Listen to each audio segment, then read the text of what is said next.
Et ce n'est qu'au bout de 2-3 mois que la lettre est arrivée d'Air Afrique, qui me proposait un stage à Abidjan. Voilà l'origine de mon départ pour le centre de formation d'Air Afrique en 1970, avril précisément.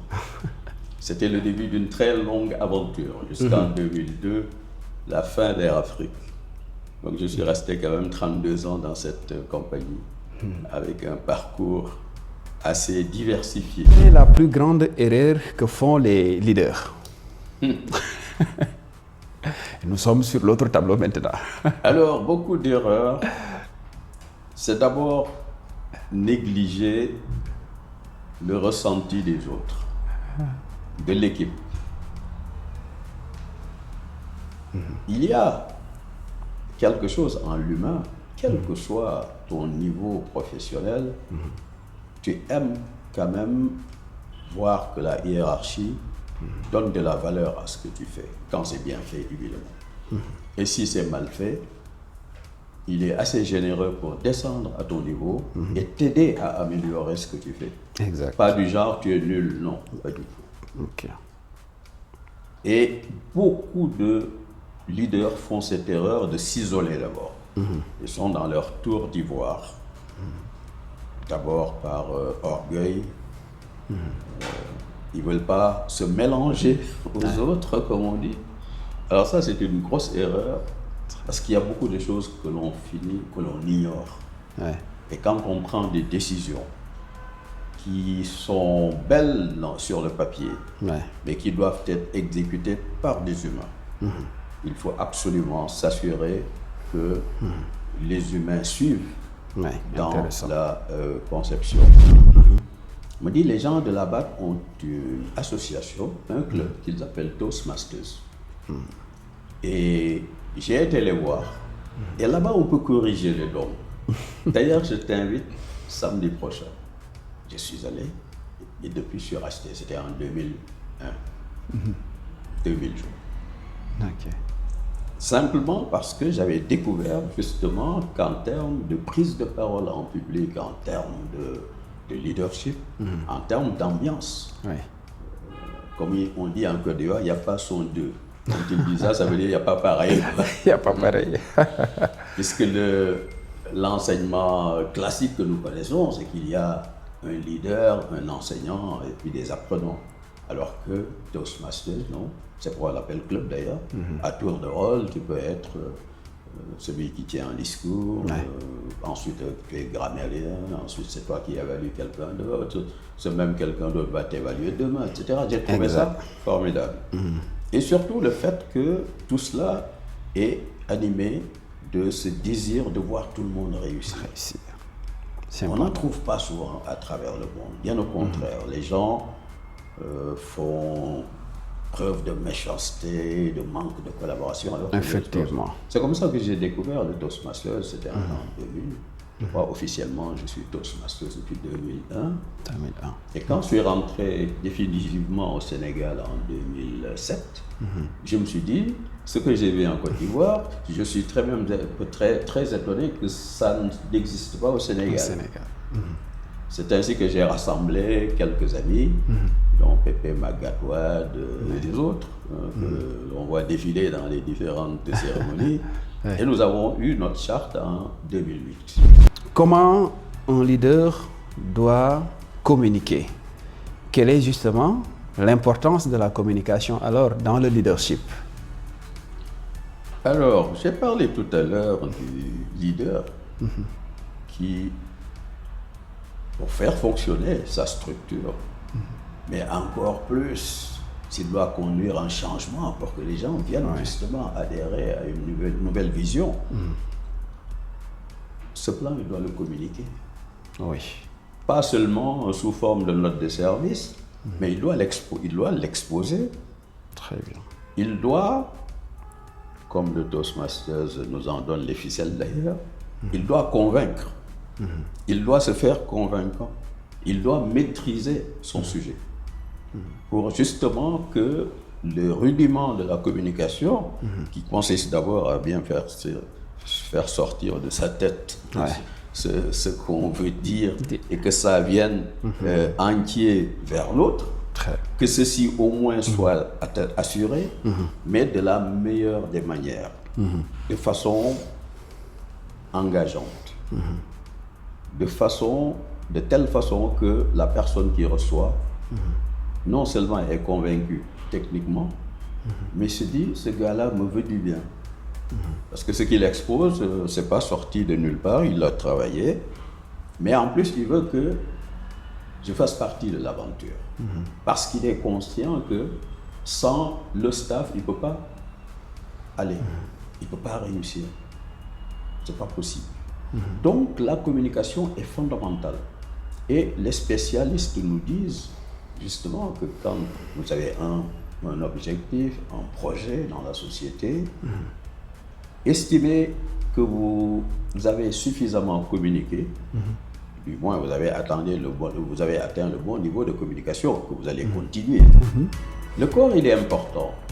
Il est important parce que c'est ce qui permet en fait d'accomplir toutes les tâches. Très bien. Si vous n'êtes pas prêt tous les jours à sauter dans un avion pour aller à Hong Kong ou à New York, etc., parce que vous avez une santé, vous vous déplacez difficilement, évidemment, il y a un handicap. Donc le corps, il est important, c'est un véhicule que l'on utilise.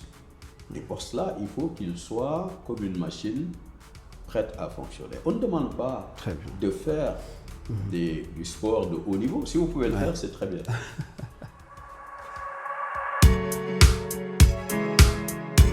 Bienvenue dans Croissance Explosive. Nous recevons un leader dont le parcours traverse plusieurs décennies d'histoire du transport aérien africain. Un homme qui a contribué à la stratégie, au marketing et à la gestion d'une des plus grandes compagnies aériennes du continent, mais aussi un formateur, un bâtisseur, un pionnier, un imam et surtout le fondateur du tout premier club Toastmasters du Sénégal.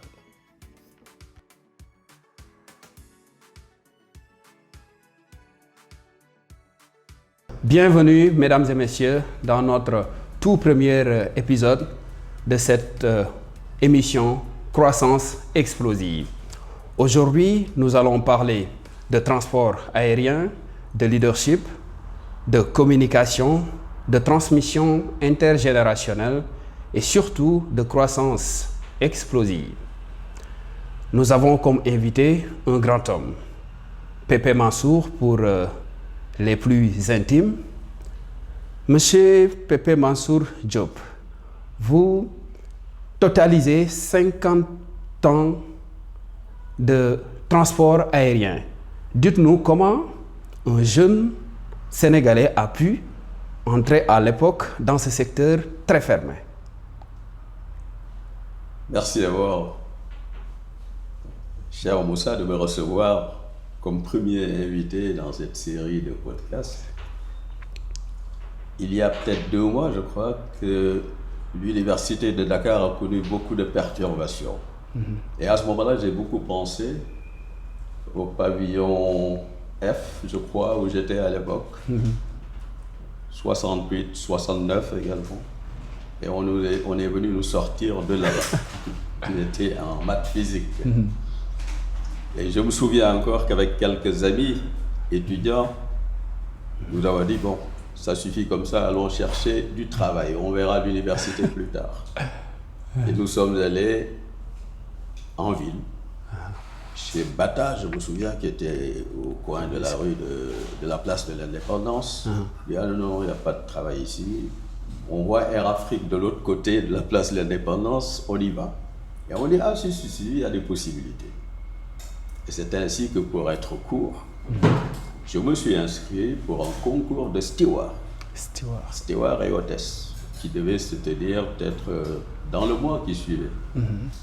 J'en suis sorti major, et je me souviens toujours, paix à son âme, Mamadou Sadeh, qui était un des patrons du personnel navigant commercial, m'a appelé, m'a mis de côté et m'a dit, écoute, je ne te dirai pas que steward, c'est pas bien, puisque moi-même, ça fait des années que je bourlingue en tant que steward.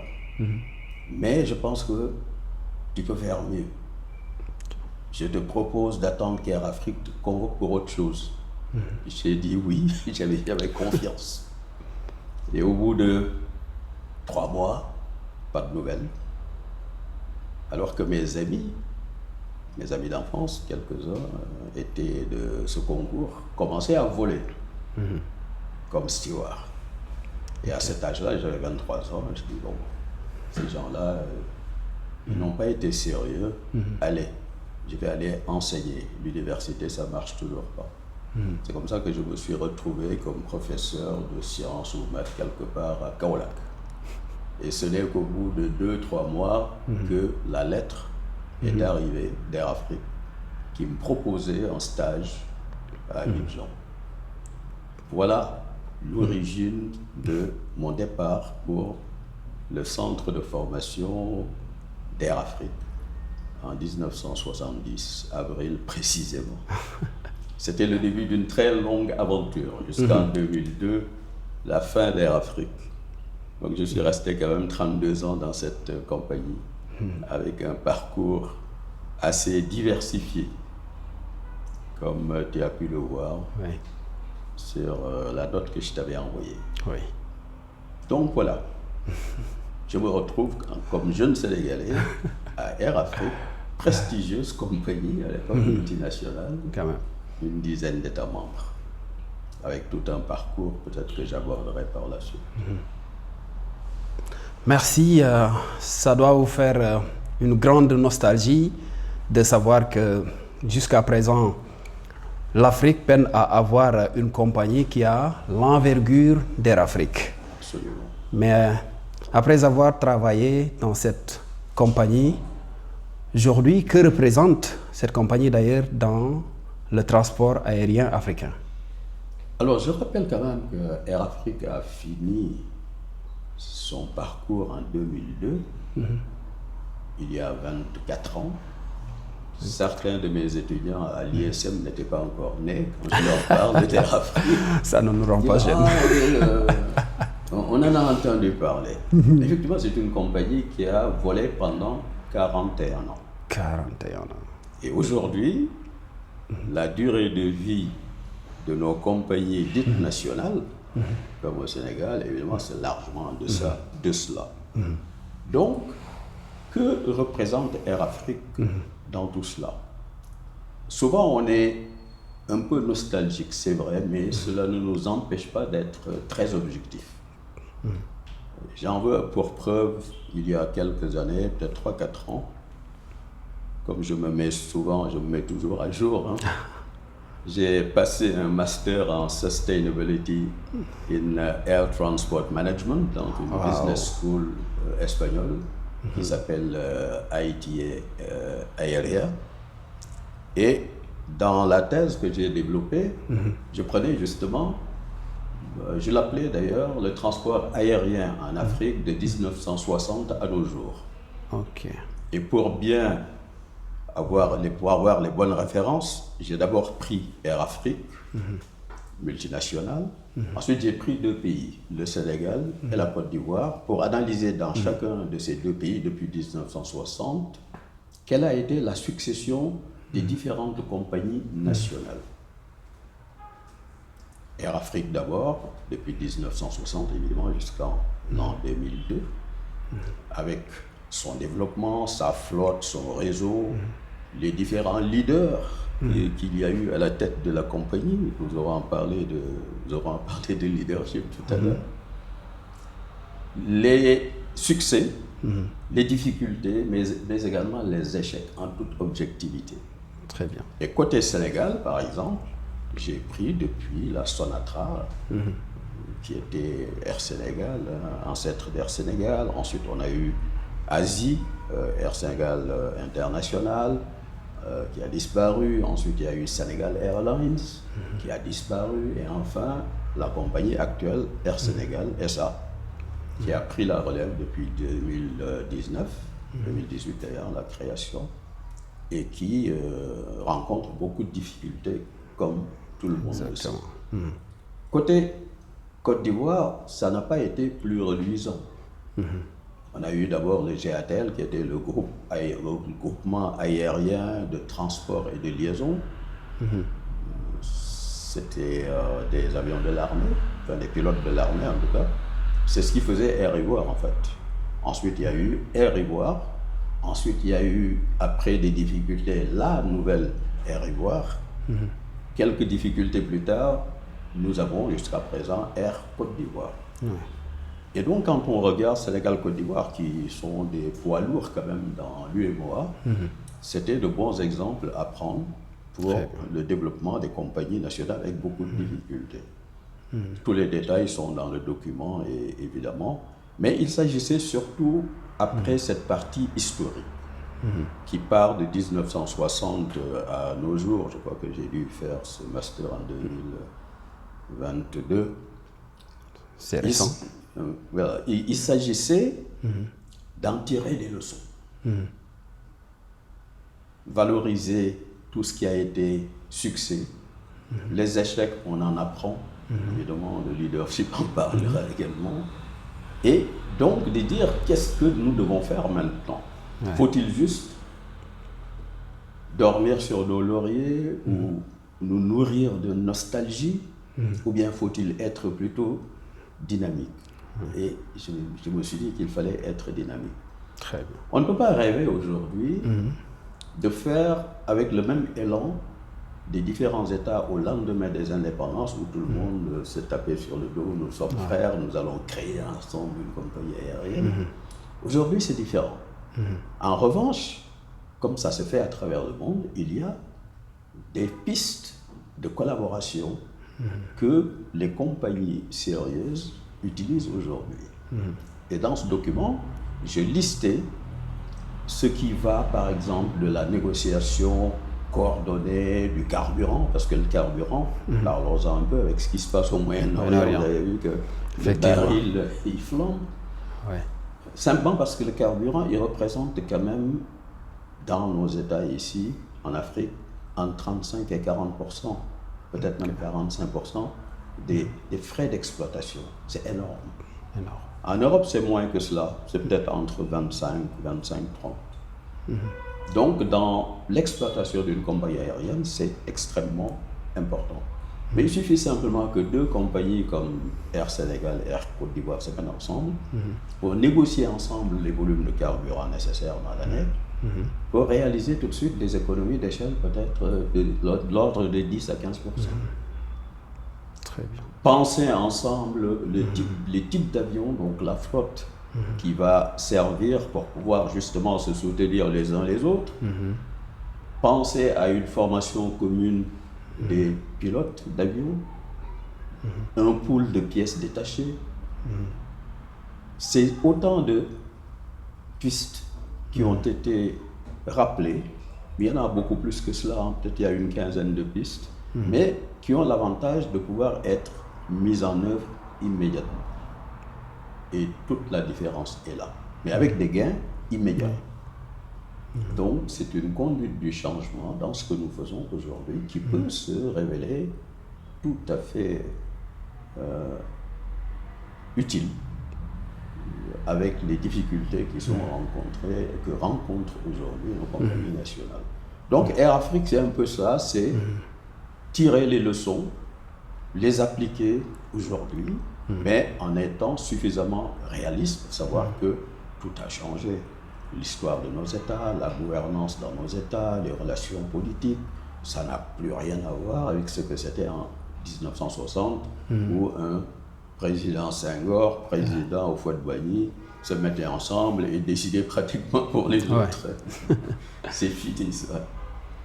Voilà, donc on peut tirer expérience, leçon de cette expérience-là et l'appliquer de façon heureuse aujourd'hui. Ça a été l'objet de ce document. Dont j'ai publié quand même quelques larges extraits dans Le Soleil qui m'avait interviewé l'année dernière, vers le mois d'avril ou juin. Très bien, bravo. En tout cas, à votre âge, c'est très inspirant de continuer à apprendre Comme quoi, il n'y a pas d'âge pour apprendre, continuer à se bonifier. Mais vous avez dit tout à l'heure dans votre réponse cette nécessité de collaborer entre les compagnies africaines. C'est l'élément essentiel, la leçon principale à tirer de la mésaventure entre guillemets de Air Afrique. Ce qui m'amène à vous poser une question qui est une transition de votre réponse peut-être. Quel est aujourd'hui l'avenir du transport aérien en Afrique de manière générale et de manière particulière au Sénégal, compte tenu justement des difficultés que rencontre Air Sénégal? Alors, d'abord, je dirais que au plan de l'organisation économique du monde aujourd'hui, on ne peut pas se passer de compagnies aériennes, évidemment. Très bien. Non seulement le déplacement des personnes, même si bien des choses se traitent aujourd'hui en ligne, mais pas exclusivement en ligne, mais en ligne, on ne peut pas envoyer des composants électroniques, etc. Donc toute la haute technologie qui aujourd'hui prend l'avion. Pourquoi? Parce que les délais sont très, très courts. Ce n'est pas le bateau qui, surtout s'il doit traverser le détroit de Hormuz. Oui, quand même. Ça, c'est encore autre chose. Donc, il faut d'abord savoir qu'une compagnie aérienne est nécessaire. Maintenant, faut-il créer une compagnie aérienne et la faire fonctionner à perte? Évidemment, non. Je dis souvent dans les interviews qu'il faut savoir qu'une compagnie aérienne est d'abord une société. Et une société a ses règles de fonctionnement. Business plan, bien fouillé, bien partagé. Sur le papier, c'est rentable et en ce moment-là, on se lance parce qu'on a le financement, les gens ont confiance, etc. Oui. Comme dans n'importe quelle société de toute façon. Mais, vu la taille très modeste de nos marchés, le Sénégal, on fait beaucoup de bruit, mais on est 18 millions. Que ça. Que ça. Même si on est 18 millions, il aurait été possible, avec une compagnie performante, de faire jouer ce qu'on appelle le hub, c'est-à-dire un passage plus ou moins obligé au Sénégal, exact. Mais avec une escale intéressante, parce que pendant quelques jours, le tourisme nous permet, nous donne de quoi nous occuper, un peu comme le genre Dubaï. Dubaï, aujourd'hui, il y a une destination. Dubaï, les gens y vont parce que ils ont beaucoup travaillé pour que les gens trouvent un intérêt à passer plusieurs jours, quelquefois une semaine ou deux à Dubaï. Nous avons le potentiel ici. Là. Moi, quand j'envoie des amis des photos, des vidéos des îles du Saloum, ils me disent c'est où ça? Au Sénégal? Non, au Sénégal c'est juste les plages. Non, il y a autre chose. Mais en plus de cette destination locale, Sénégal, le Sénégal est géographiquement bien placé pour prétendre prendre des gens d'Amérique du Nord, du Sud, qui viennent ici après 6-7 heures de vol, après un séjour continu sur le Moyen-Orient, ou l'Extrême-Orient, ou même l'Europe. Beaucoup de compagnies se sont développées comme ça. Prenez le cas de Ethiopian Airlines. Destination Éthiopie, sur tous les vols qu'ils font, c'est peut-être du 10% et encore. Tous les autres, en fait, ils changent d'avion pour aller ailleurs. Donc, dans le transport aérien, il y a la possibilité d'avoir ces deux marchés, le local, mais également le hub, où les gens ont intérêt à venir, ont plaisir à venir et à continuer. Mais cela demande beaucoup de moyens, c'est-à-dire qu'il faut une compagnie qui a suffisamment d'avions, où le client est réellement au centre des préoccupations, où le tourisme, pas juste ceux qui ont comme métier le tourisme, mais même la population d'une manière globale va appliquer la teranga dans toute son ampleur.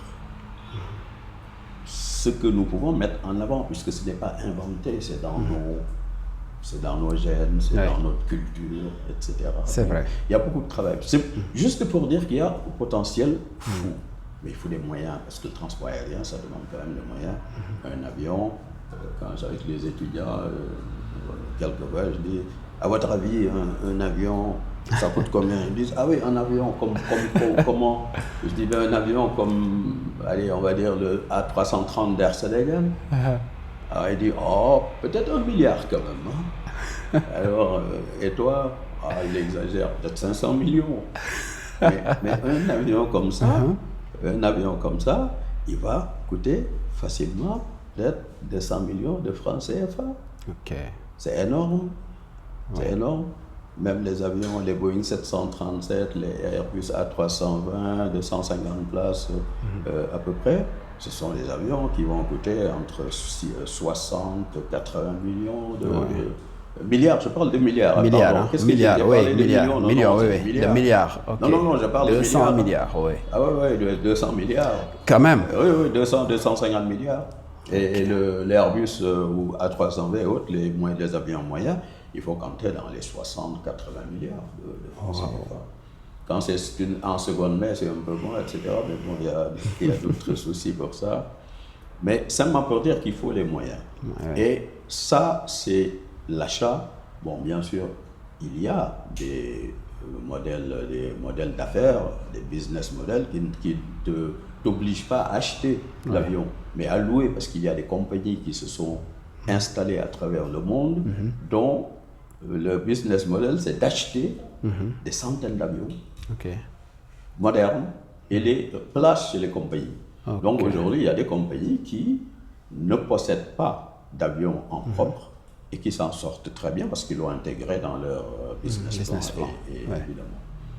Donc il y a des choses à faire, mais dès qu'on parle d'aller emprunter un peu d'argent pour financer un business plan, il faut avoir aussi la bonne signature. Hein.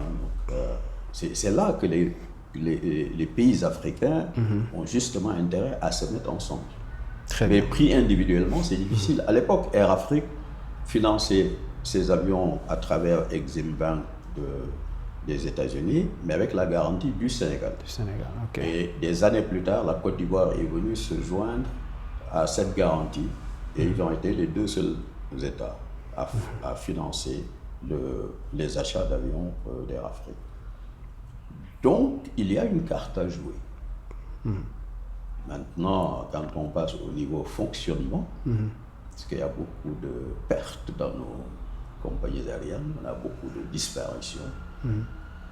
Là aussi, on revient simplement aux règles de gestion d'une société, quelle qu'elle soit. Mettre l'homme qu'il faut à la place qu'il faut.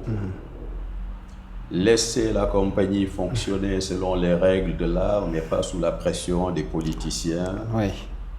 Et de diverses parties prenantes qui ont des intérêts qui n'ont rien à voir avec ceux de la compagnie.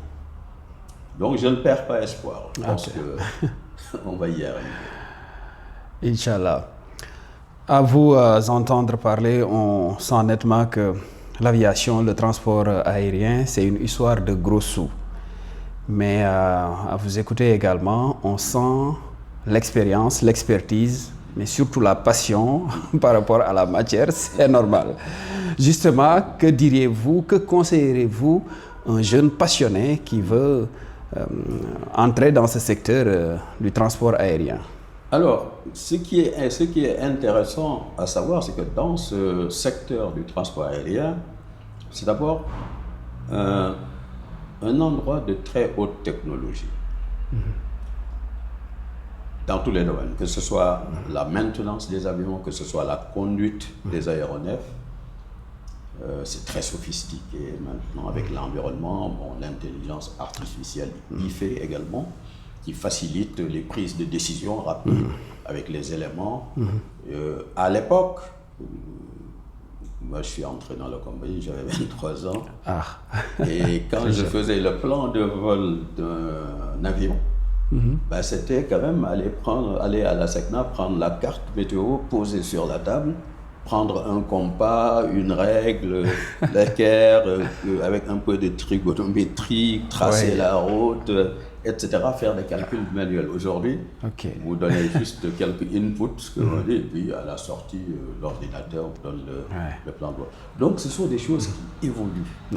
Souvent, je taquine mon fils qui est commandant de bord sur un avion aussi prestigieux que le 777. J'ai dit, écoute, quel point je vois avec lui comme passager, évidemment. J'ai dit, finalement, vous ne faites rien. Tous les calculs sont faits. Tout est devenu plus facile. Bon, donc, c'est un domaine de très haute technologie. Au niveau de la conception des avions, au niveau de leur maintenance, au niveau de leur conduite, au niveau de leur assistance au sol. Là aussi, la façon dont on assiste les passagers, les enregistrements, tout est organisé de façon à ce que tout soit bien huilé. Et c'est pour quelqu'un qui est organisé et qui veut réellement avancer, je pense que c'est un domaine que je recommande. Et il y a plusieurs secteurs dedans. De la conception des avions à la maintenance, à la conduite, à l'exploitation, parce que le transport aérien en tant que tel, assurer une exploitation rentable, il y a tout le côté marketing, évidemment, qui est sans limite, beaucoup d'innovation, beaucoup d'expérience client, mais il faut être engagé. Ouais. Ce n'est pas vraiment pour un bureaucrate. Ouais. Ouais.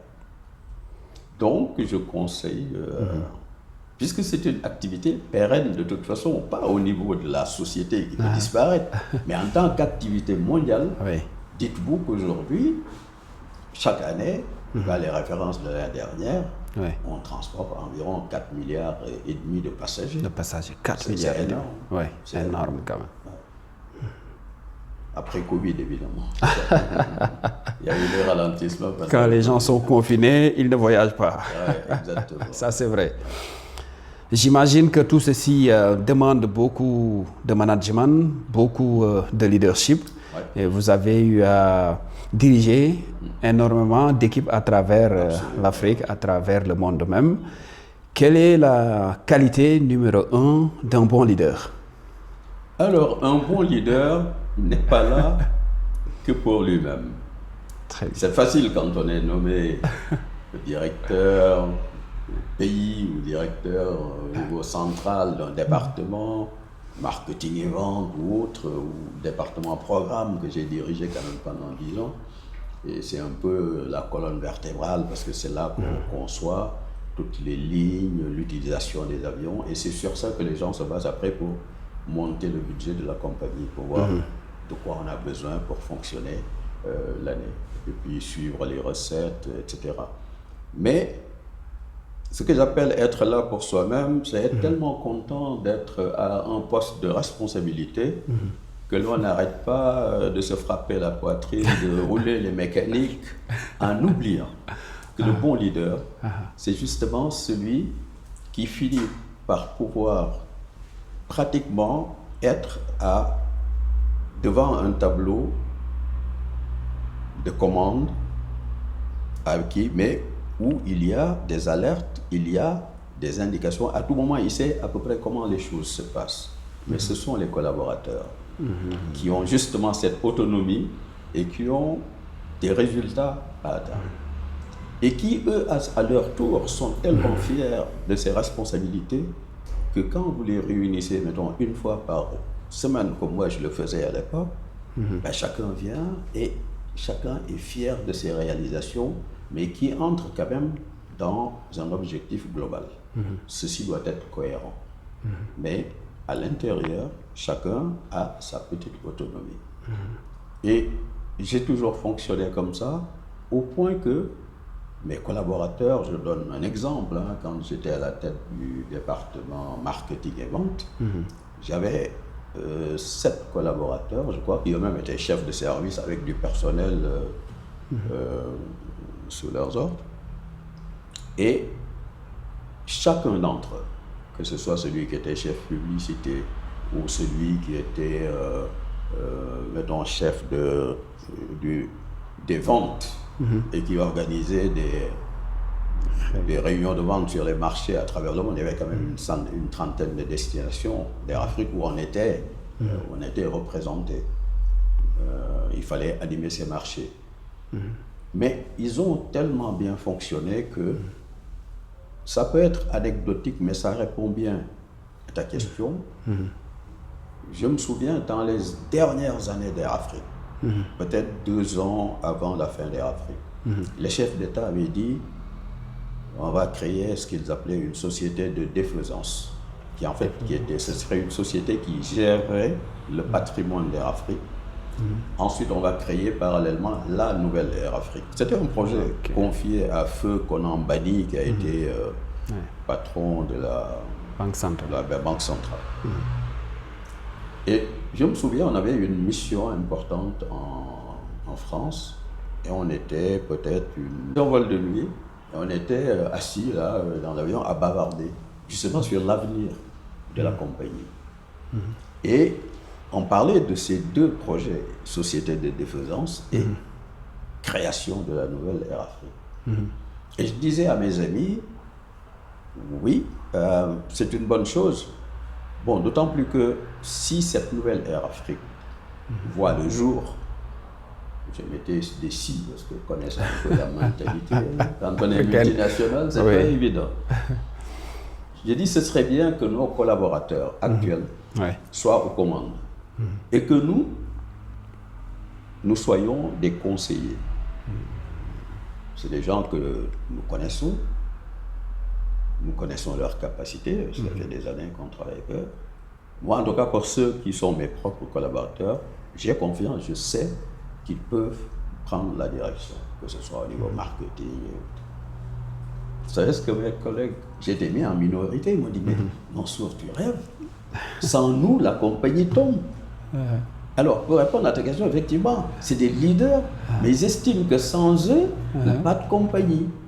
Alors, j'ai dit non, quand on est leader, c'est qu'on s'est assuré que nos collaborateurs, nous aurons toujours peut-être une longueur d'avance, c'est clair, en termes de management global, en termes d'expérience, d'ancienneté. Mais pour le boulot qui est demandé, mes gars-là, ils savent le faire. Et moi, si je suis pris comme conseiller à durée déterminée, pendant un an, les accompagner, je sais que d'abord, sans moi, ils le feraient bien, mais avec moi, ils le feraient peut-être encore mieux. Mais ce n'est pas du tout la mentalité des gens qui sont des alter-ego. Ils étaient directeurs, chefs de département, etc. Alors j'en parle parce que quand on est revenu de mission, nous avons dîné chez l'un d'entre eux, et ils sont revenus sur l'affaire en me disant, mais j'espère que tu as changé d'avis. Je dis, mais pas du tout. C'est que j'y crois. Et effectivement, le leader, il doit pouvoir préparer ses collaborateurs à être des leaders. Exactement. Et ça, ce n'est pas facile à concevoir dans la tête de quelqu'un qui n'est pas suffisamment averti, de quelqu'un qui n'est pas assez généreux pour savoir que c'est une chance d'animer une structure comme ça. Mais le plus grand rêve d'un bon leader, c'est de savoir que si demain, pour une raison ou une autre, il est affecté ailleurs, ça va le transport aérien, il va aller faire autre chose, ou il va aller dans une autre compagnie, il y a des gens là avec qui il a travaillé qui, au pied levé, peuvent prendre les marches. Donc, c'est ma conception du leadership. Cela demande évidemment beaucoup de communication. Très bien. C'est-à-dire, pas seulement avec les collaborateurs immédiats. Moi, je me souviens, mon premier poste comme directeur pays hors du siège, c'était Burkina. Quand j'allais à l'aéroport et que j'allais à l'avion et que je demandais à monter dans la soute pour voir comment mes gars là, ils travaillent avec les valises et tout. Non, patron, c'est dangereux. Je dis non, pas du tout. Après, ils ont dû se dire, bon, il vient d'arriver, il fait du chaud.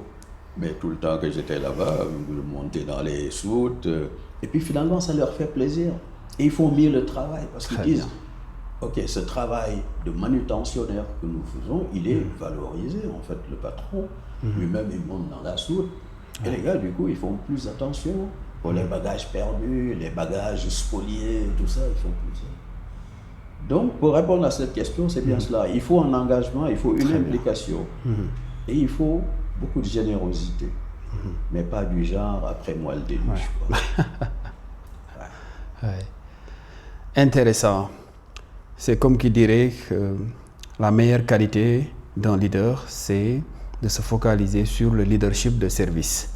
Ne pas centrer les activités sur soi-même, mais centrer plutôt ses appréhensions sur les autres. Comment je peux les aider? Comment je peux les aider à croître, à avancer, à aller de l'avant? Absolument. Que nous connaissons maintenant quelques qualités d'un bon leader.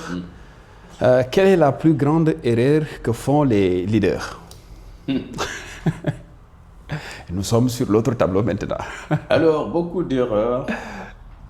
C'est d'abord négliger le ressenti des autres, de l'équipe. Il y a quelque chose en l'humain, quel que soit ton niveau professionnel, tu aimes quand même voir que la hiérarchie donne de la valeur à ce que tu fais, quand c'est bien fait, évidemment. Et si c'est mal fait, il est assez généreux pour descendre à ton niveau et t'aider à améliorer ce que tu fais. Exact. Pas du genre, tu es nul, non, pas du tout. Ok. Et beaucoup de leaders font cette erreur de s'isoler d'abord. Ils sont dans leur tour d'ivoire. D'abord par orgueil. Ils ne veulent pas se mélanger aux autres, comme on dit. Alors ça, c'est une grosse erreur, parce qu'il y a beaucoup de choses que l'on ignore. Ouais. Et quand on prend des décisions qui sont belles sur le papier, mais qui doivent être exécutées par des humains, il faut absolument s'assurer que les humains suivent dans la conception. Je suis en train de terminer une certification en stratégie business et corporate à HEC Paris actuellement. Ok. Et la conduite du changement, justement, et puis l'attitude des leaders, on est en plein dedans. J'y étais encore hier dans les entretiens, les sessions live, etc. Et c'est quelque chose qui est mondial, en fait. Ce n'est pas juste chez nous. Donc, le type de leadership, le fait que tout seul, on ne peut rien réaliser, même avec le plus beau plan sur le papier. Il faut des gens pour exécuter cela. Donc, ce qu'ils appellent la mise en œuvre de la stratégie, c'est extrêmement important. Mais elle ne peut pas être mise en œuvre de la bonne manière si les forces vives, donc les humains, n'ont pas cet engagement, n'ont pas compris, n'ont pas confiance. En général, il y a un manque de confiance qui est créé justement par l'attitude du leader. Très bien. Et du coup, les gens, ils font semblant. Moins ils en font, mieux ils se portent. Mais ils ne vous le montrent pas. C'est vrai. Et vous avez l'impression que tout va bien, jusqu'à ce que vous voyez les résultats, c'est la catastrophe. C'est vrai. Donc le leader doit éviter ce genre de fautes notamment. Ok. Pour ne pas s'isoler davantage. Absolument. Très bien, très intéressant. Parler de leadership devant Pepe Mansour, c'est parler devant quelqu'un qui est légitime, compte tenu du fait que c'est lui justement, c'est vous qui avez créé le tout premier club Toastmasters au Sénégal, un club de prise de parole en public et de leadership. Et comment ça s'est passé cette aventure à l'époque? Alors, les origines d'abord, parce que le premier club en Afrique de l'Ouest, ça a été le club Agora. Moi, j'étais à Abidjan. Disons, je suis resté 32 ans à Abidjan, mais dont 5 à l'extérieur comme directeur dans des pays, mais revenu au siège. Mais au siège, quand j'étais justement à la tête du département marketing et vente, très bien. Alors, un de mes collaborateurs, je dirais une collaboratrice, que je salue, Madame Sadi, qui est du Niger, qui est au Niger actuellement. Nous avions une réunion, nous devions recevoir une agence conseil en communication et on devait lui faire ce qu'on appelle le brief dans notre jargon. Donc lui exposer la situation de la compagnie, lui dire quels sont nos objectifs rêvés et l'écouter, cette agence, sur ce qu'elle peut nous conseiller, qu'est-ce qu'elle va nous donner comme projet. Après, bon, l'agence va travailler de son côté en utilisant les éléments de ce brief. Et ce jour-là, grand honneur pour elle, je lui ai dit, bon, ils vont venir, là, c'est toi qui vas exposer. Ah, d'accord. Alors, elle s'est dit pendant 10 minutes, vraiment, elle fait bien le travail, et puis l'agence note et s'en va pour aller faire le travail. Après, elle est venue dans mon bureau en me disant, alors, boss, comment ça s'est passé? J'ai dit, très bien, ils ont compris. Hein. Mais par contre, il y a quelque chose qui m'inquiète. Tu as parlé 10 minutes, et pendant 10 minutes, tu as quand même utilisé 17 fois le mot donc. Je me dis, non, c'est pas possible. Alors, je lui montre le cahier où je prenais des notes. Je dis, si, je mettais un bâtonnet chaque fois que tu disais donc ceci, donc Air Afrique. Alors, je me dis, ah non, il faut que je corrige ça. J'ai dit, ah oui, tu as intérêt. Je crois qu'elle est revenue, peut-être 2 mois après. Okay. Quand tu te souviens, quand l'agent, je dis, oui, donc là, je me souviens. Ça y est, j'ai trouvé la solution. J'ai dit, ah bon, comment tu as fait? Il me dit, les gens de la BAD. Alors, à Abidjan, Air Afrique est en face de la Banque africaine de développement. Il me dit, les gens de la BAD ont une association, un club qu'ils appellent Toastmasters. Et j'ai été les voir. Et là-bas, on peut corriger les dons. D'ailleurs, je t'invite samedi prochain. Je suis allé, et depuis je suis resté, c'était en 2001, 2000 jours. Okay. Simplement parce que j'avais découvert justement qu'en termes de prise de parole en public, en termes de leadership, en termes d'ambiance, comme on dit en Côte d'Ivoire, il n'y a pas son deux. Quand il dit ça, ça veut dire qu'il n'y a pas pareil. Il n'y a pas pareil. Puisque l'enseignement classique que nous connaissons, c'est qu'il y a un leader, un enseignant et puis des apprenants. Alors que Toastmasters, non, c'est pourquoi on l'appelle club d'ailleurs. À tour de rôle, tu peux être celui qui tient un discours, ensuite tu es grammairien, ensuite c'est toi qui évalues quelqu'un d'autre, ce même quelqu'un d'autre va t'évaluer demain, etc. J'ai trouvé ça formidable. Et surtout le fait que tout cela est animé de ce désir de voir tout le monde réussir. On n'en trouve pas souvent à travers le monde. Bien au contraire, les gens font preuve de méchanceté, de manque de collaboration. Alors effectivement. C'est comme ça que j'ai découvert le Toastmasters, c'était en 2000. Moi, officiellement, je suis Toastmasters depuis 2001. Et quand je suis rentré définitivement au Sénégal en 2007, je me suis dit, ce que j'ai vu en Côte d'Ivoire, je suis très étonné que ça n'existe pas au Sénégal. C'est ainsi que j'ai rassemblé quelques amis, dont Pépé Magatouad et des autres, que l'on voit défiler dans les différentes cérémonies. Et nous avons eu notre charte en 2008. Et nous avions commencé nos premières réunions à l'hôtel Croix du Sud en 2007, avec beaucoup d'enthousiasme, beaucoup de bonne humeur. Et voilà pourquoi. C'est parce que j'avais cette croyance dans les valeurs du Toastmasters, en termes de prise de connaissance, de générosité, de partage. Et aujourd'hui, en 2026, je suis extrêmement fier de voir que le premier club créé en 2008, officiellement, aujourd'hui, il y a quoi? Bientôt une quinzaine de clubs. Entre 12, au moins 12 ans. Et voilà l'histoire de pourquoi le Toastmasters au Sénégal. Très bien. Quand les gens ont découvert, ils se sont engagés. Ils sont encore maintenant beaucoup plus dynamiques, beaucoup plus engagés que nous autres. Nous, on est fiers quand on va à ces différentes cérémonies. Et tu en fais partie, évidemment, de ces jeunes qui ont vraiment repris le flambeau et qui continuent à œuvrer dans ce sens-là. Très bien, très bien. C'est très inspirant. Toastmaster ne fait pas seulement corriger des donks répétitifs. Il transforme des vies. Il transforme des vies. Des personnes qui ne savaient même pas aligner 3 phrases, qui finissent par être des champions de discours, des leaders d'impact.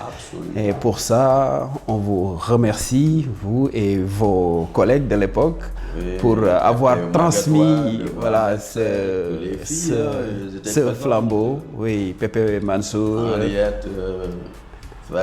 Pépé Mohamed Sek, Pépé Maguedouad, Nicole Baguidi, Hassan Sissé, le frère ennemi de Mohamed Sek, etc. Son meilleur ennemi, comme il le dit. Le meilleur ennemi, ouais. C'est très bien. Vous l'avez touché tout à l'heure. Comment un leader doit communiquer? Quelle est justement l'importance de la communication alors dans le leadership? Alors, j'ai parlé tout à l'heure du leader qui, pour faire fonctionner sa structure, mais encore plus, s'il doit conduire un changement pour que les gens viennent justement adhérer à une nouvelle vision, ce plan, il doit le communiquer. Oui. Pas seulement sous forme de note de service, mais il doit l'exposer. Très bien. Il doit, comme le Toastmasters nous en donne les ficelles d'ailleurs, il doit convaincre. Il doit se faire convaincant. Il doit maîtriser son sujet. Pour justement que le rudiment de la communication, qui consiste d'abord à bien faire sortir de sa tête ce qu'on veut dire et que ça vienne entier vers l'autre, que ceci au moins soit assuré, mais de la meilleure des manières, de façon engageante, de telle façon que la personne qui reçoit non seulement est convaincue techniquement, mais se dit, ce gars-là me veut du bien. Parce que ce qu'il expose, c'est pas sorti de nulle part, il a travaillé, mais en plus, il veut que je fasse partie de l'aventure. Parce qu'il est conscient que sans le staff, il ne peut pas aller, il ne peut pas réussir. C'est pas possible. Donc, la communication est fondamentale. Et les spécialistes nous disent justement que quand vous avez un objectif, un projet dans la société, estimez que vous avez suffisamment communiqué, du moins vous avez atteint le bon niveau de communication, que vous allez continuer. Oui. Si, assis, vous réfléchissez, vous dites, je pense avoir communiqué 3 fois plus que je ne devais le faire. Oui. À ce moment-là, vous avez atteint le bon rythme, surtout quand il s'agit de changement. Très bien. Donc la communication est fondamentale. Et quand je lis toutes ces théories sur le changement, les stratégies à mettre en place, on voit le poids de la communication dans l'affaire. Vous pouvez avoir le meilleur plan du monde, si vous n'avez pas une bonne communication. Dans une société, vous n'êtes pas 3 ou 4 personnes, vous êtes quelquefois des centaines, quelquefois des milliers. C'est ça. Donc, il faut absolument un plan de communication, mais qui me rappelle beaucoup Toastmasters. Quelqu'un sorti de Toastmasters est totalement à l'aise dans ce genre de choses. Mais surtout, en tant que leader, il est convaincu du poids que représente la communication dans ce qu'il veut mener comme projet. Donc, communication, oui. Un leader qui ne sait pas communiquer a intérêt à geler les choses, aller apprendre la communication et revenir. C'est très bien. La communication est fondamentale. Pourquoi alors beaucoup de leaders ont peur justement de la prise de parole en public? Et il est établi d'ailleurs par des recherches que 3 personnes sur 4 ont peur de prendre la parole en public. Absolument, mais moi je confirme. Je confirme au niveau des différents postes que j'ai occupés. Je donne juste un exemple. J'arrive au Burkina, directeur compagnie, et puis la télévision m'appelle d'abord, disant mais est-ce que vous accepteriez qu'on vous pose quelques questions parce qu'il y a tel souci avec je ne sais plus quel tour opérateur français à l'époque. Qui accusait l'Afrique de faire de la discrimination. Je dis, ah ouais, pas de souci. Alors le gars, peut-être 2-3 secondes de silence, il me dit, mais vous êtes sûr on peut venir? J'ai dit, oui, bien sûr, il y a un problème là. Il dit, non, mais c'est que vos prédécesseurs, pour parler à la télé, non, ou à la radio. J'ai dit, ben moi je sais pas venir. Mais qu'est-ce qu'il y a en dessous? Et le Toastmasters règle cela. Quand vous préparez un discours, recherche documentaire, etc., on vous dit, mais le sujet que vous allez présenter là, il faut le maîtriser. Il faut le travailler. Vous n'allez pas vous mettre devant les copains, même si c'est des amis du club, et dire que vous allez traiter aujourd'hui de la préservation de l'environnement, alors que vous n'avez pas travaillé le sujet. Si vous n'êtes pas sûr de votre coup, vous ne pouvez pas vous montrer suffisamment confiant et entraîner la confiance des autres en ce que vous dites. Très bien. Et très souvent, nous sommes paresseux. Enfin, le genre humain d'une manière générale. Moins on en fait, mieux ça vaut. On a une connaissance superficielle des choses. C'est vrai. Il n'y a qu'à voir à la télévision, les plateaux. Vous êtes effaré quand quelqu'un aborde des sujets que vous maîtrisez. Le gars, il raconte n'importe quoi. et souvent, alors chaque fois, j'extrapole un peu, je dis, mais mon frère qui est médecin, prof de médecine, s'il entend une émission sur la santé, il doit s'arracher les cheveux quelque part, parce que vous avez des gens qui n'ont pas la légitimité de parler parce qu'ils n'ont pas préparé les choses. Donc, si vous n'avez pas préparé les choses, vous êtes ici pour un peu la parade, la beauté du poste, le prestige du poste, mais en réalité, comment fonctionne le transport aérien? Bon, vous en connaissez un bout, mais pas grand-chose finalement. Alors du coup, le plus facile, c'est d'éviter de parler. Et beaucoup de gens refusent, pas simplement parce qu'ils ont des problèmes devant le public, parce que le public, il est là. Vous faites une conférence de presse aujourd'hui. Nos amis journalistes le savent bien. Le sujet, c'est ça. D'accord. Mais quand ils sont là, c'est l'occasion rêvée de poser d'autres questions sur le transport. Exact. Et ce serait mal vu que vous disiez, ah oui, non, vous savez, moi, je ne suis que le représentant ici, vous me parlez de technique, etc. Non.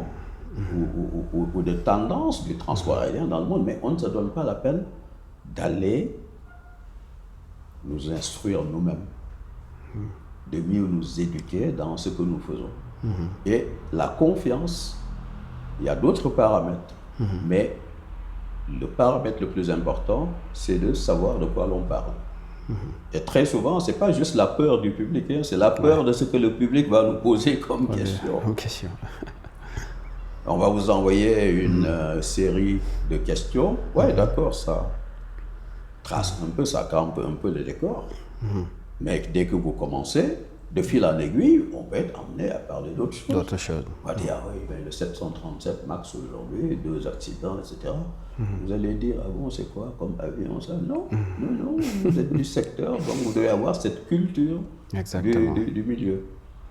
Donc il y a cela, bien sûr, cela n'empêche autre chose, des gens qui connaissent, mais qui ont peur de prendre la parole en public parce que l'émotion, ils vont se mélanger, ils vont faire comme s'ils ne connaissaient pas alors qu'ils connaissent.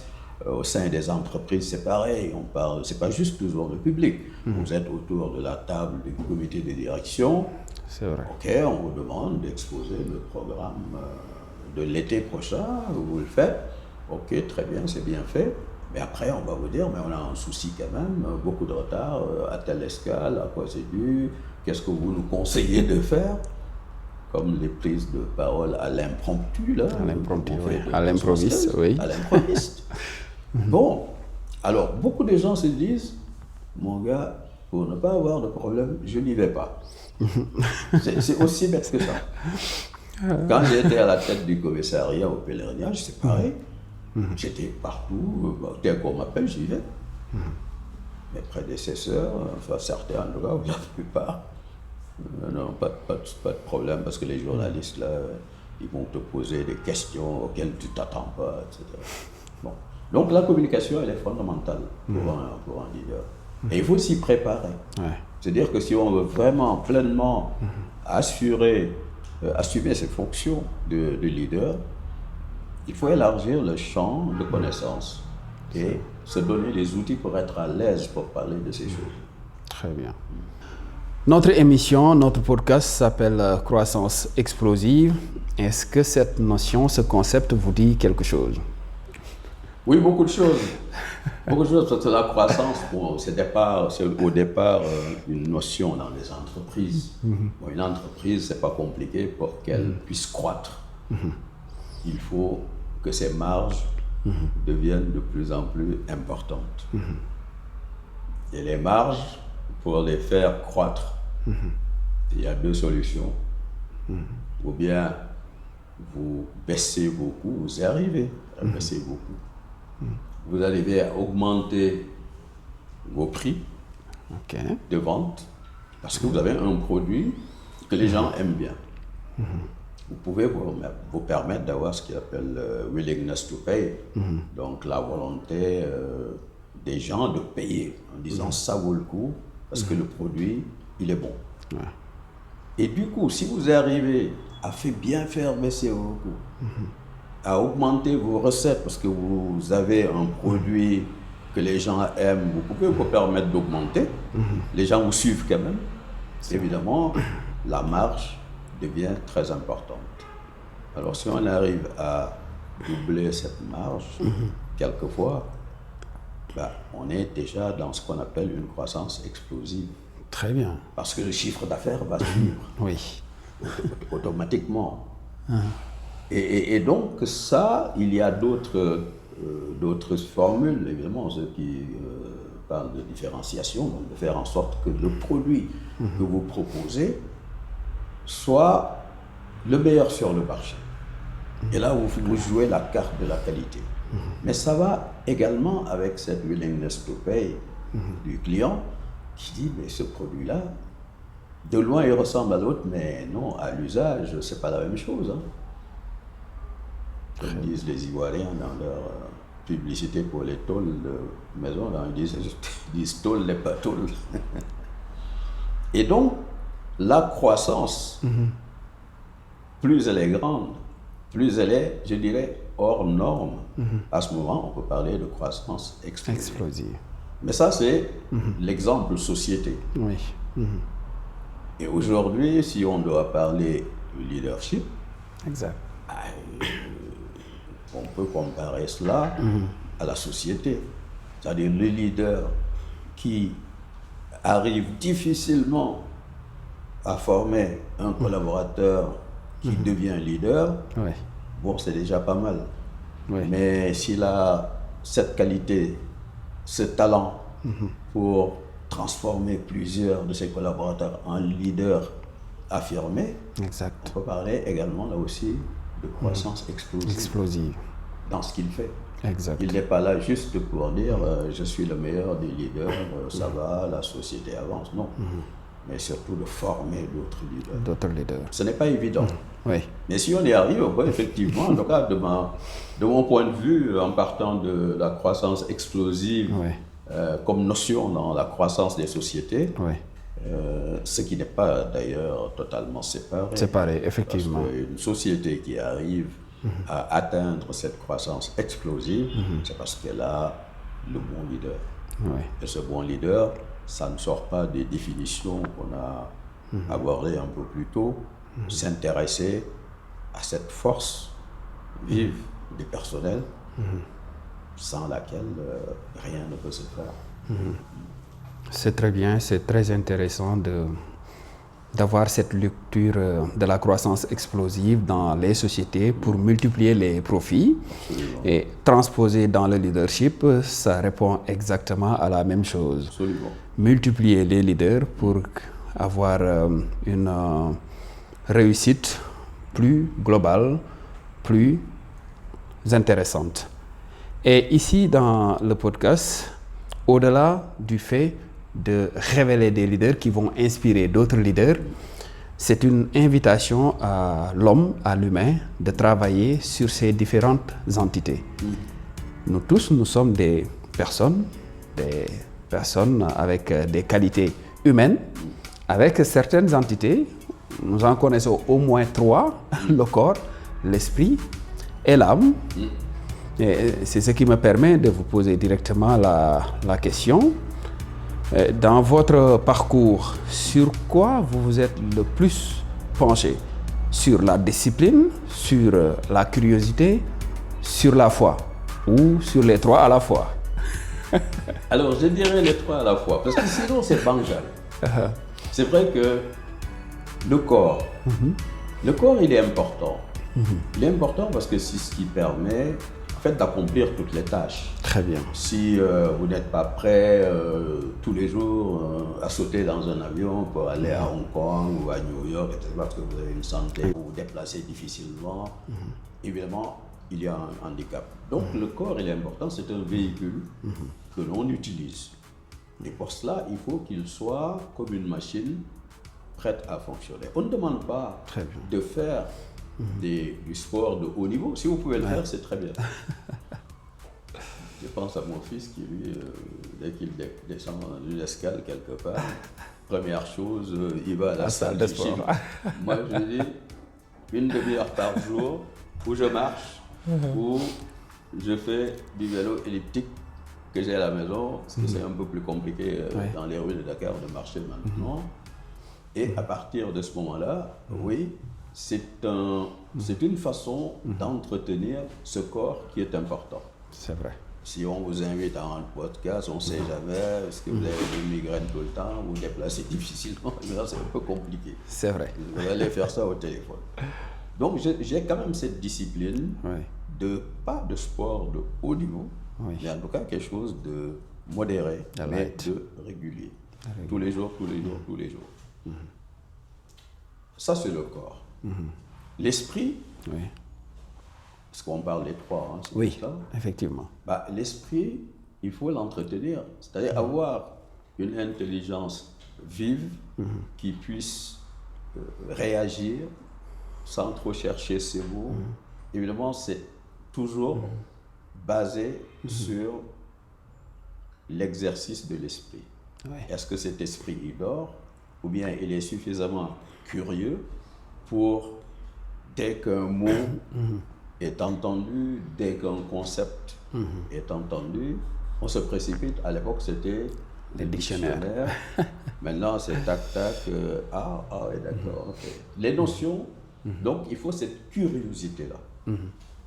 Et l'esprit, il lui faut la curiosité pour pouvoir rester alerte, pour rester vif.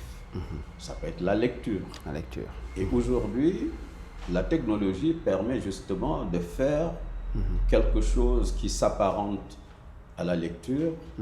C'est le fait de te faire lire un livre. Oui. Pendant que tu es peut-être en train de faire des choses mécaniques, tu suis, etc. En fait, tu gagnes doublement. C'est vrai. Et c'est une facilité. Mais si on n'a pas ces facilités techniques, eh bien, il faut lire. Il faut lire. Et lire, ce n'est pas juste lire de façon superficielle, comprendre ce qui se passe. C'est le questionnement après. Ça c'est un point de vue intéressant de l'auteur. Est-ce que je le partage entièrement, tout en respectant sa position, évidemment. Donc ça, quand même, convoque l'esprit sur un terrain un peu discursif. Disons, j'ai entendu telle chose, j'ai lu telle chose. Est-ce que c'est la seule voie, ou bien est-ce qu'à partir de ça, il est possible d'extrapoler et d'avoir d'autres notions? Ça, c'est l'esprit. Tu as parlé de l'âme. L'âme, oui. Alors, l'âme, au-delà de la croyance qui peut être variable d'un individu à l'autre, il y a une chose qui est commune. Oui. Une chose qui est commune à ceux qui se donnent la peine de penser à l'être humain dans sa dimension d'âme. En partant de choses, quelquefois, peut-être banales. Parlons du rêve. Mais quand vous rêvez, quand vous dormez, c'est comme si vous étiez mort, en fait. Vous n'êtes au courant de rien. Par contre, vous vivez des choses qui, quelquefois, vous guident dans la vie. Ça peut être très contextuel, ce que vous êtes en train de faire, vous dormez, vous y pensez. Donc l'âme existe en tant que dimension très spirituelle. Comment définir cette âme et comment tracer son voyage à travers le temps. Et cette âme qui va au-delà de juste notre corps, de notre esprit terre à terre, il faut se mettre dans un système. Se mettre dans un système ne signifie pas négliger les autres systèmes. Exactement. Ou même railler les autres systèmes. Il y a quelque chose qui nous unit, qui est beaucoup plus fort, c'est déjà cette croyance en l'existence de l'âme. Et ce n'est pas compliqué. Comme je dis, le rêve, c'est un formidable secteur qui permet quand même de se poser des questions. Bien sûr. Celui qui ne se pose pas des questions sur les rêves, à mon avis, il rate des choses. Oui. Il faudrait qu'il y pense. Maintenant, la façon dont on exerce cette croyance, qui a une importance, je dirais, relative. L'important, c'est de pouvoir se dire que, outre ce qui est tangible, je fais du bien, j'aide les voisins, etc., les nécessiteux, est-ce que je le fais juste comme ça, ou bien est-ce que j'ai des idées supérieures en matière d'essai d'atteinte d'un certain niveau de la société, d'une certaine harmonie, c'est le mot. Si la réponse est oui, ça veut dire qu'on est en train de se soucier de l'âme, qui est censée être plus pure que juste notre cerveau, juste notre activité quotidienne avec les contingences que l'on connaît de subsistance. L'âme, c'est quelque chose de plus élevé, c'est de plus pur, mais qui n'est pas là juste pour s'extasier, mais permet justement de redescendre sur le quotidien et de l'améliorer. Et d'être beaucoup plus généreux, pas dans le sens j'ai fait telle chose, j'attends tel résultat personnel. Non, on est convaincu qu'il faut aider les gens, on est convaincu qu'il faut se montrer généreux dans les idées, dans le bien matériel, tout ce qu'on a. Pas simplement parce qu'on a cet espoir de récompense, mais on se dit que, si je donne un exemple de la religion musulmane, tout le corpus de législation, de ceci, cela, c'est pour une société plus harmonisée, plus apaisée. Et quand on regarde dans le livre saint, Al-Qur'an al-Azim, les parties consacrées à l'organisation de la société, le mariage, le divorce, où Allah subhanahu wa ta'ala entre même dans les détails, l'héritage, sur plusieurs pages, où lui-même donne des pourcentages, donne des hypothèses, dans tel cas, voilà ce qu'on fait. S'il n'y a pas de fils, il n'y a pas de parents en vie, voilà ce qu'on fait, etc. Donc tout cela, c'est vraiment l'organisation de la société. Mais simplement parce que c'est parti d'un niveau supérieur, l'âme dont on parle, qui est beaucoup plus pure, beaucoup moins astreinte à ces difficultés quotidiennes que nous vivons nous-mêmes, pour pouvoir justement faire descendre en nous ce désir d'arranger les choses. Toujours pour parler de cette religion musulmane que je connais mieux, mais je rappelle, une parenthèse, que le musulman, il doit croire aux envoyés qui ont précédé Sayyidina Muhammad sallallahu alayhi wa sallam. L'ensemble des envoyés. L'ensemble des envoyés. Ceux qui connaissent Amana Rasoul, bon, ça, dans Baqara, ça résume bien la chose. Parce que justement, le principe a toujours été le même. Faire en sorte qu'on ait une société apaisée. Quand on vous demande de ne pas voler, de ne pas tuer, etc., bon, de ne pas mentir, d'éviter de mentir, de ne pas promettre des choses qu'on n'a même pas l'intention de faire, etc. Et souvent, je donne juste 2 exemples, souvent en disant, si on prend juste quelques hadiths, donc les faits et gestes du prophète sallallahu alayhi wa sallam, sa sunna, il y en a des milliers. Mais prenons juste là où il dit, vous n'entrerez pas au paradis tant que vous ne croirez pas. Croire en Dieu, évidemment. Mais il dit, vous ne croirez pas tant que vous ne voudrez pas pour votre frère ce que vous souhaitez pour vous-même. Pour vous-même. C'est-à-dire cette générosité. Mais aujourd'hui, Moussa va garer une voiture rutilante. Oh, comment il a fait pour ça?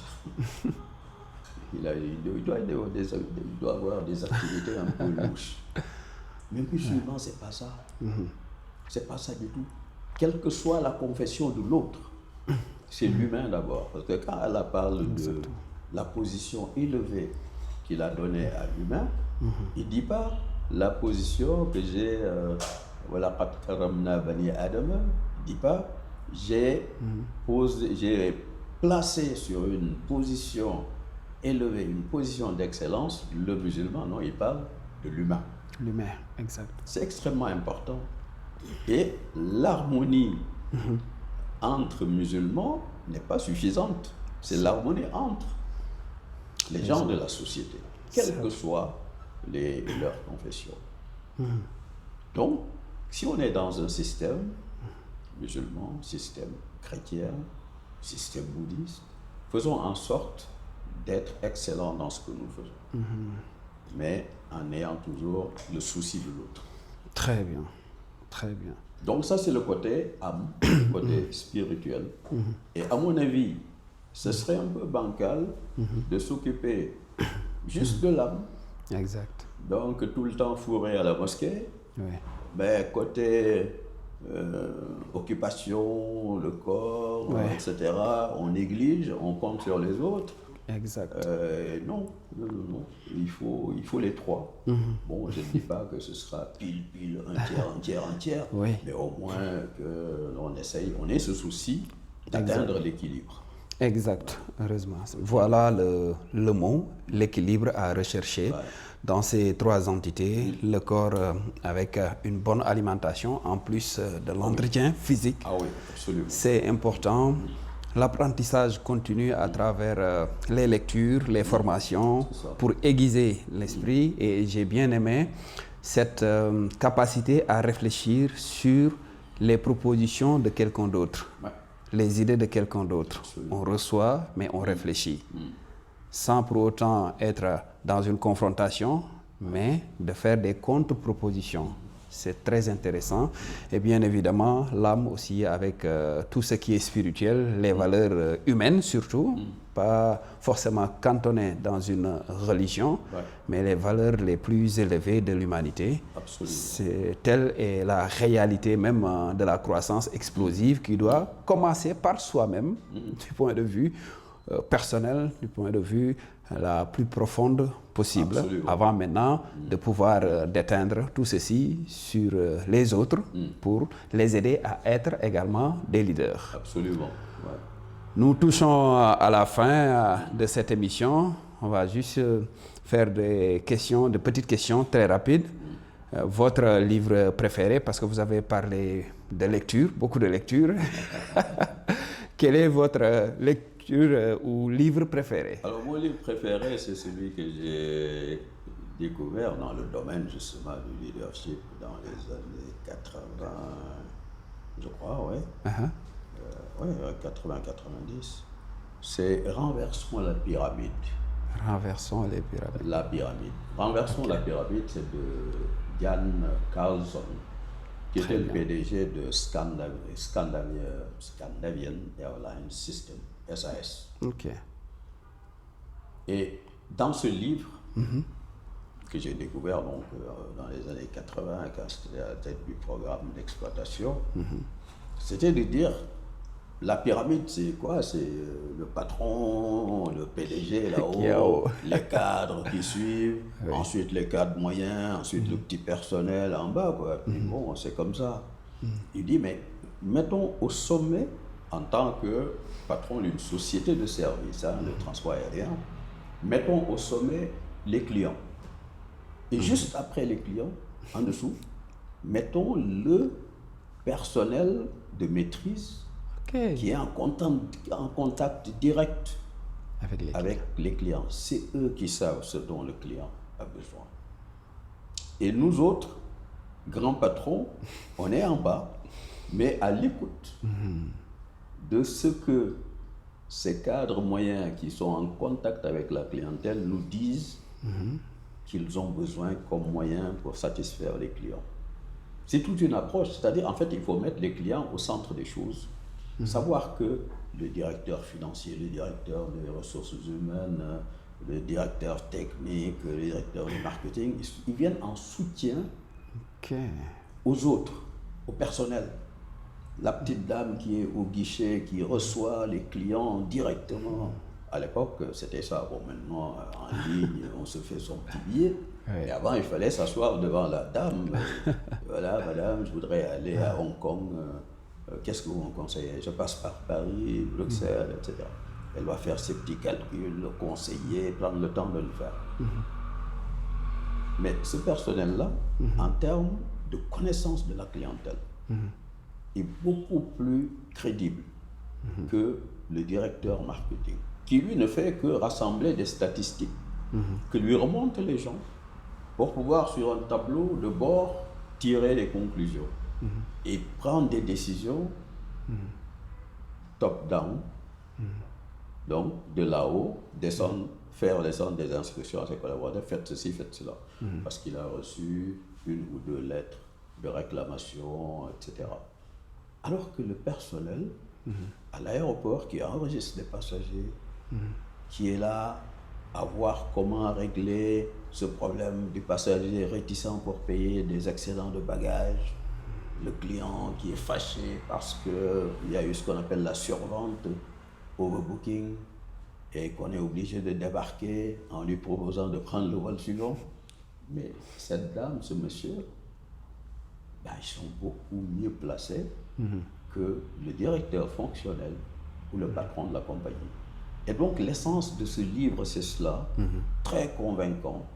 Bon, après, les choses se sont bien développées, hein, différents modèles qui ont été développés par les McKinsey, retour sur les BCG, Boston Consulting Group, les gens de Harvard, etc., qui ont modélisé pas mal de choses, mais le principe reste le même.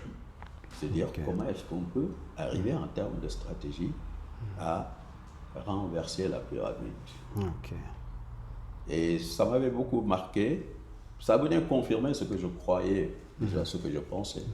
Donc c'est pourquoi vraiment c'est un livre de référence pour moi. Très bien. Un livre de référence sur le leadership, justement, qui est le leader qui vous inspire? Alors, tout à l'heure, on parlait de on parlait de l'équilibre. Oui. Mais il se trouve justement que mon leader, il est très loin de notre époque.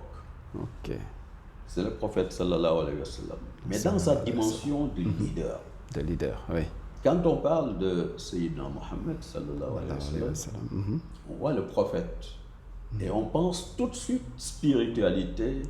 Mais il a été un stratège extraordinaire, parce qu'il fallait mener des batailles à l'époque. Il fallait gérer une cité qui s'appelle Médine, où il n'y avait pas que des musulmans. Son voisin immédiat était juif d'ailleurs, avec toutes les petites histoires, des générosités justement qu'il a développées.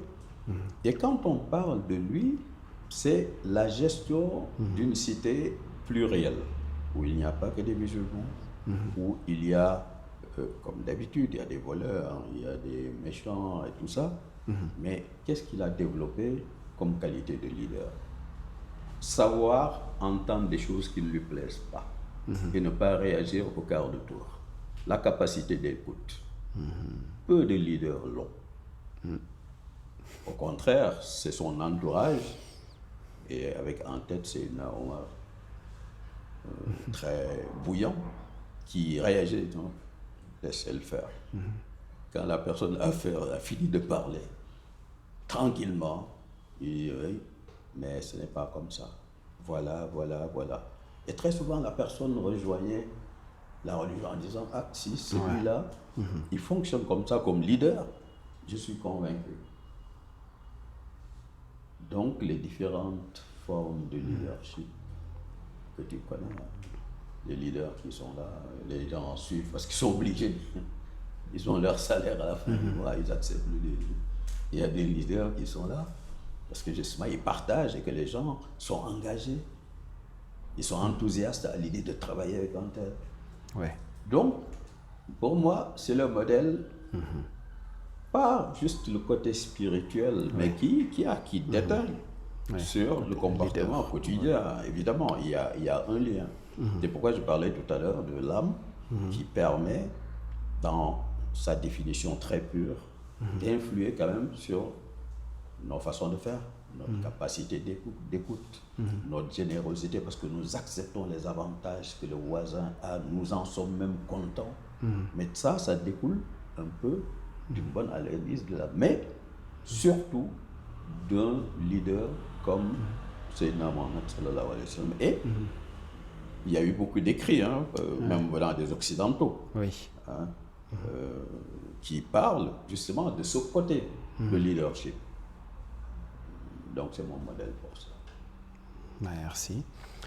Et quelle est cette habitude quotidienne qui vous a beaucoup aidé et qui continue à vous aider et que vous continuez à pratiquer? Alors, sois pas étonné que je parle de religion, parce que justement, la religion, quelle qu'elle soit, est très mal comprise par les pratiquants. Je donne souvent des conférences en ligne sur différents sujets, mais avec à la base l'islam. Et je disais, il y a, je crois que c'était Laylatul Qadr, non, juste avant Laylatul Qadr, donc il y a peut-être une quinzaine de jours, c'était être musulman dans un monde de confusion, où tout est un peu mélangé. Le titre, c'était cela. Et je donnais un conseil que je donne souvent. Je dis, vous avez les habitudes, puisqu'on parle d'habitudes, les 5 prières chez le musulman. Ça peut être autre chose. Si vous êtes dans une autre confession, vous faites la prière, mettons, une fois par jour, par exemple, je n'ai pas les détails. Ou bien vous avez des habitudes, mais répétitives. C'est l'occasion rêvée. À chaque fois qu'on exerce cette habitude, qui peut être dans un cycle différent, chez les musulmans c'est 5 fois par jour, mais si vous faites la prière de Maghrib, par exemple, à 19h30 à peu près maintenant, je conseillais aux gens qui ont bien apprécié, je dis, quand vous faites votre prière, ne vous arrêtez pas à la partie mécanique. Pensez depuis la dernière prière, donc Asr, vers les 17h, qu'est-ce que vous avez fait entre-temps? Mais dans le sens de vous juger pour mieux vous améliorer. Et vous verrez tout de suite, ah oui, j'ai eu un coup de fil à 18h, ah non, je n'ai pas été gentil, j'ai engueulé la personne au téléphone, est-ce que c'était utile? Ah oui, l'autre, mon fils est venu me parler, je l'ai à peine écouté, je lui ai dit non, je sais où tu vas aller, est-ce que c'est une bonne attitude? Ah non, vraiment, il faut que j'améliore, il faut que j'apprenne à écouter mon fils, qu'il termine. Même si ça me semble être des bêtises, il faut que je l'écoute. Quand il a fini, il faut que j'ai cette patience-là. J'ai eu une mauvaise pensée tout à l'heure, vers 18h30, parce que telle personne est venue m'emprunter de l'argent. J'aurais pu l'aider, mais bon, je ne l'ai pas fait. Donc, on se remet en cause à chaque exercice de ces habitudes dont tu parles. Maintenant, si ces habitudes sont répétitives, je ne dis pas que dès la première semaine, vous avez tout réglé, mais pas du tout. Mais au fil des mois, au fil des ans, vous vous améliorez parce que ce sont des rendez-vous, des habitudes que vous avez hâte de retrouver pour pouvoir vous poser un peu, vous calmer un peu. Et en toute lucidité, sans complaisance aucune, voir s'il y a eu des pistes d'amélioration avec ce que vous avez vécu. Si vous faites ça 5 fois par jour, je vous garantis que vous aurez de bonnes améliorations palpables, très rapidement.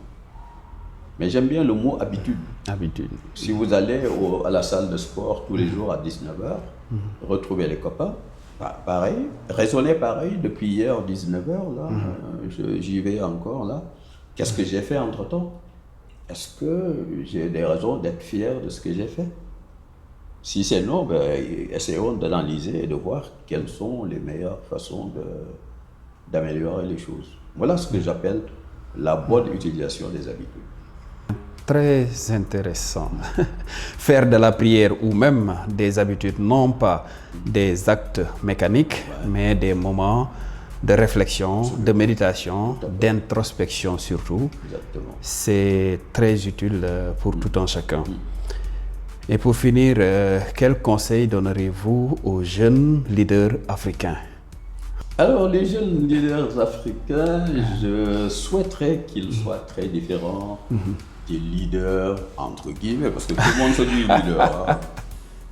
Ici, on aime bien être très laudateur. Ah ouais, monsieur le président, grâce à votre leadership, je ne parle pas de président, de tel ou tel, président, en tout cas. Président, point. Président. Votre leadership éclairait n'importe quoi. En réalité, un défaut fondamental chez les leaders, entre guillemets, c'est le fait de s'accrocher à leur poste. Okay. Vous êtes nommé DG de je ne sais pas quoi, vous dépendez de tel ministère, ou vous êtes rattaché à la présidence ou à la primature. Vous ne dites plus la vérité. On vous demande de dire la vérité de la bonne manière. Il ne s'agit pas d'être arrogant, mais dire les choses de la bonne manière, c'est préparer sa suggestion qui va à l'encontre du point de vue de la hiérarchie. Mais argumenter, et on revient à la communication, de telle sorte que vous puissiez être entendu. Mais très souvent, les gens ne se hasardent pas sur ce terrain qu'ils trouvent trop glissant. Donc, ils avalent des couleuvres. Ils laissent faire des bêtises, entre guillemets, sachant qu'on va droit dans le mur. Exact. Mais au nom de la préservation de son poste, eh bien, le leader, il est prêt à taire les choses en se disant « ça va aller ». Alors, son action néfaste, conjuguée à des milliers d'autres actions néfastes des différents postes, eh bien, ça conduit la nation à la catastrophe. Et c'est ce qui nous arrive. Donc, un leader doit être courageux. Courageux. Et se dire que la priorité, c'est de dire la vérité. Maintenant, il y a une façon de dire les choses. Exactement. Il y a une façon de préparer les choses. On parlait de discours du Toastmaster tout à l'heure. Mais c'est pareil, il y a un projet, manifestement, ce que monsieur le Premier ministre, ou le ministre, ou le DG pense faire. Nous avons des arguments pour lui montrer que ce n'est pas ça. Et avec tout le respect, on prépare un dossier au leader. Lui prendra la décision. Mais pas juste là pour s'accrocher à son fauteuil. Et si tu ne fais pas gaffe, évidemment, c'est des gens très proches qui te diront, mais écoute, si tu ne le fais pas, tu sais qu'ils vont te sortir de là, et puis ils vont mettre quelqu'un d'autre. Quand tu leur dis, mais ils n'ont qu'à le faire. Ils me disent, mais toi, il y a quelque chose qui ne va pas. Donc, il faut rester soi-même. Rester soi-même. C'est très bien. Votre parcours nous rappelle une chose essentielle.